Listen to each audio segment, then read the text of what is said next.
Salut mon sportif et bienvenue sur ma chaîne Alex Levent. Comme tu peux le voir, je suis encore sur ce canapé marron à Querétaro au Mexique. Aujourd'hui, on va voir une méthode d'entraînement pour développer ta force à la maison, mais aussi en salle de sport avec deux exemples concrets. J'ai préparé tout ça au calme parce que je soigne maintenant beaucoup mes vidéos pour que tu puisses trouver de la qualité. J'ai noté sur mon téléphone un exemple concret que tu peux appliquer directement après avoir regardé cette vidéo. Prendre de la force.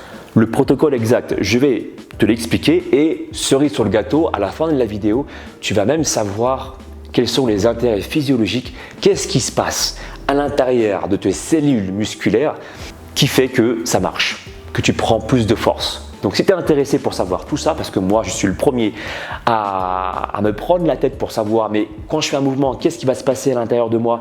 Quels sont les intérêts physiologiques pour rester motivé et déterminé afin de faire une séance de sport complète? Alors je t'invite à regarder jusqu'au bout cette vidéo. Le protocole exact, qu'est-ce que c'est? On peut appeler ça la gamme montante. La gamme montante jusqu'à 3 répétitions maximales. T'inquiète pas, tous les termes vont être expliqués au cours de cette vidéo.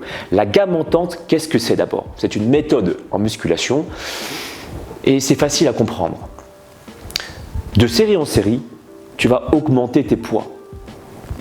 C'est aussi simple que ça, la gamme montante. Et la gamme descendante, c'est la même logique. Tu vas diminuer tes poids de série en série.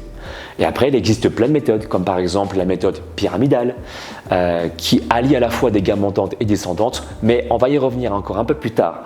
Revenons au sujet, jusqu'à 3 RM, qu'est-ce que ça signifie? 3 RM signifie 3 répétitions maximales. Le protocole est le suivant. Tu vas travailler pour la première série, tu feras toujours 3 répétitions, tu commences à 60% de ta force maximale.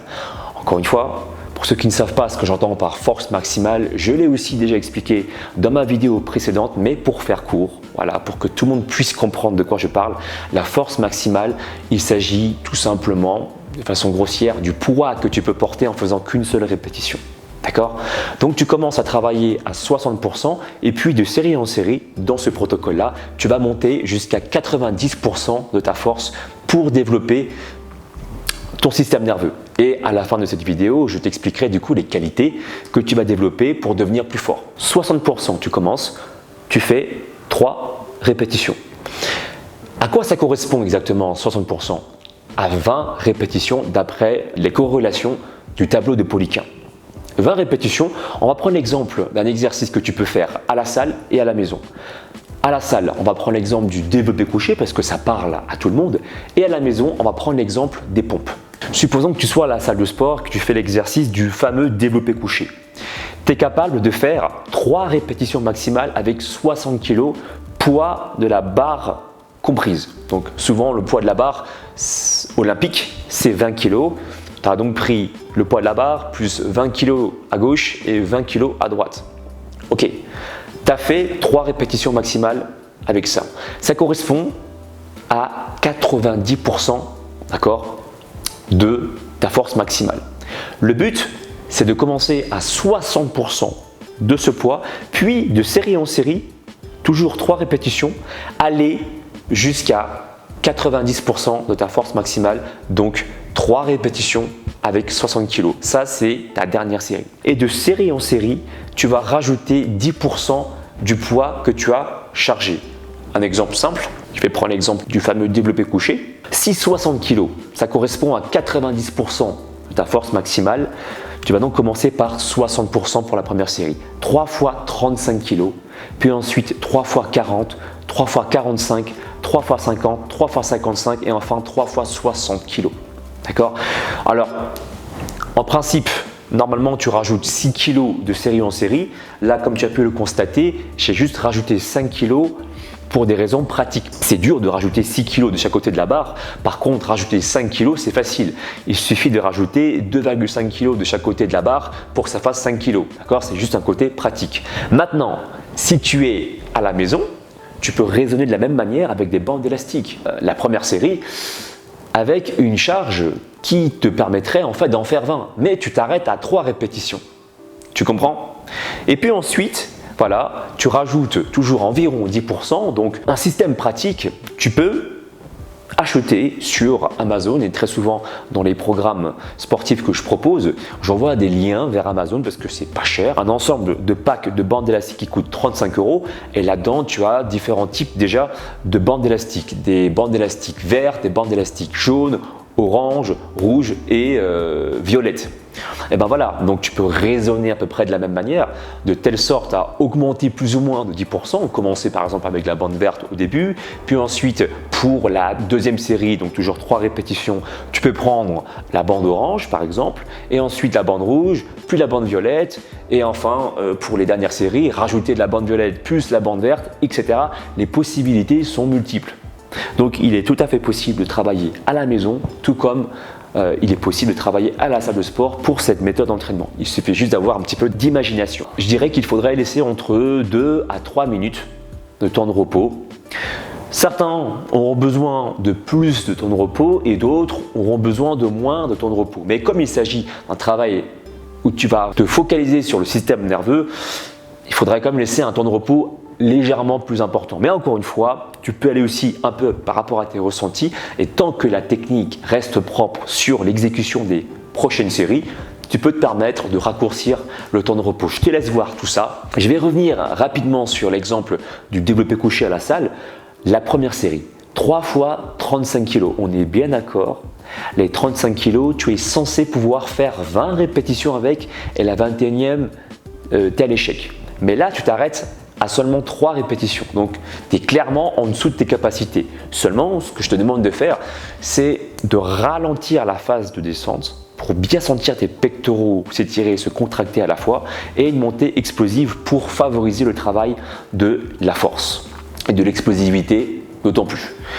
Et de série en série, d'accord, toujours 3 répétitions, eh bien ça va s'intensifier jusqu'à arriver à la fin jusqu'à 3 fois 60 kg, ce qui correspond à ton 90% de ta force maximale. Voilà un petit peu le protocole. Maintenant, je vais rentrer dans les détails physiologiques pour ceux qui sont curieux. En quoi le fait de travailler la force va te permettre réellement de devenir plus puissant? Qu'est-ce que tu développes exactement comme qualité physique? Je vais rentrer dans les détails si tu aimes ça. La première qualité physique, souviens-toi, c'est le meilleur recrutement des unités motrices. J'en ai déjà parlé dans une vidéo précédente sur comment réussir à faire cette traction, mais j'imagine que vous n'avez pas tous la possibilité et le temps de regarder toutes mes vidéos, donc une synthèse s'impose.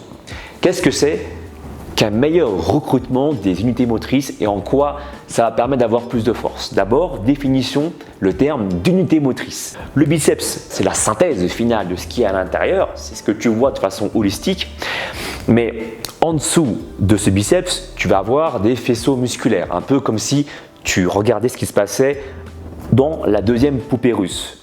D'accord? Ensuite, la troisième poupée russe, tu regardes, voilà, c'est encore plus petit. Souviens-toi, ce sont les fibres musculaires. Eh bien, on va s'arrêter là. Voilà, sur cette troisième poupée russe, parce que chaque fibre musculaire est innervée par un nerf qu'on appelle un motoneurone. Et lorsque le nerf innerve plusieurs fibres musculaires, c'est ce qu'on appelle une unité motrice. Voilà. Tu l'auras donc compris, si tu as un meilleur recrutement d'unités motrices, lorsque le nerf recrute plusieurs fibres musculaires, tu peux être que plus puissant. L'exemple simple que je peux te donner, c'est lorsque tu vas pousser une voiture. Si tu recrutes tes potes, tu recrutes du personnel pour pousser en même temps que toi, tu vas avoir plus de force. Et bien c'est ça, le meilleur recrutement des unités motrices. Ça, c'est la première qualité physique que tu vas donc développer. La deuxième qualité physique que tu vas améliorer, c'est ce qu'on appelle, c'est un terme barbare, mais tu vas tout comprendre, la synchronisation intramusculaire. Donc synchronisation, le fait de travailler en même temps, intramusculaire entre les fibres musculaires. Pourquoi est-ce que je te dis ça? On va reprendre l'exemple de la voiture. Si vous poussez tous en même temps la voiture, vous allez avoir plus de force que si chacun poussait à des instants différents.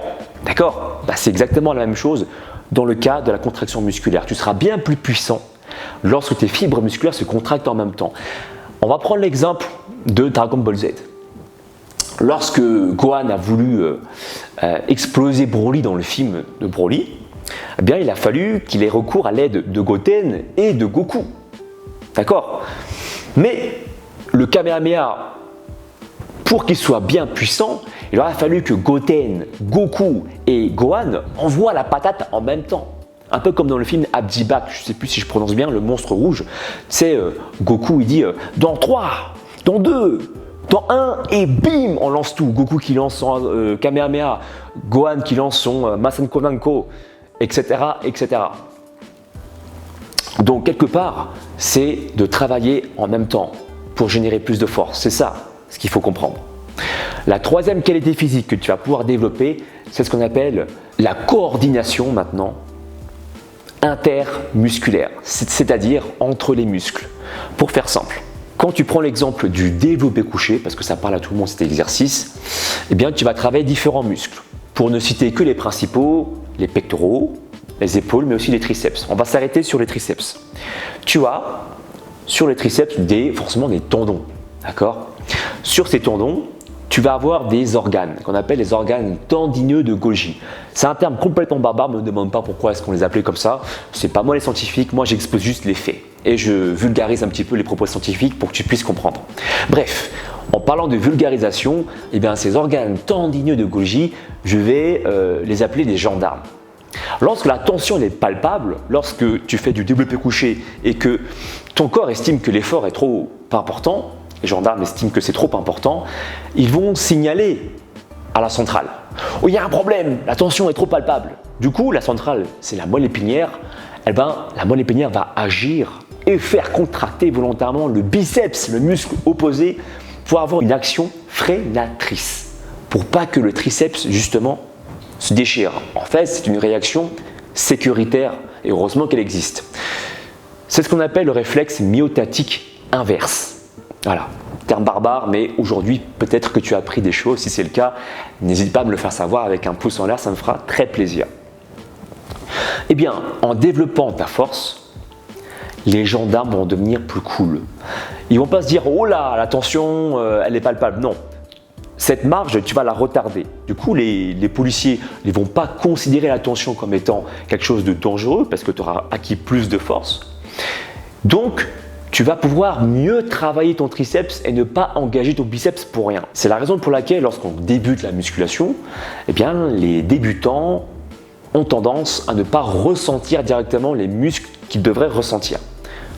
Par exemple, je te l'ai dit, lorsque tu fais du développé couché ou lorsque tu fais des pompes, eh bien, ils peuvent ressentir l'action freinatrice des biceps parce qu'ils n'ont pas encore acquis suffisamment de force. D'où l'intérêt de faire un cycle de force de temps en temps pour améliorer ces trois aspects-là et donc porter plus lourd, retarder le réflexe myotatique inverse et ainsi travailler avec une plus grande intensité, mieux ressentir les muscles travailler et optimiser la prise de masse musculaire au final.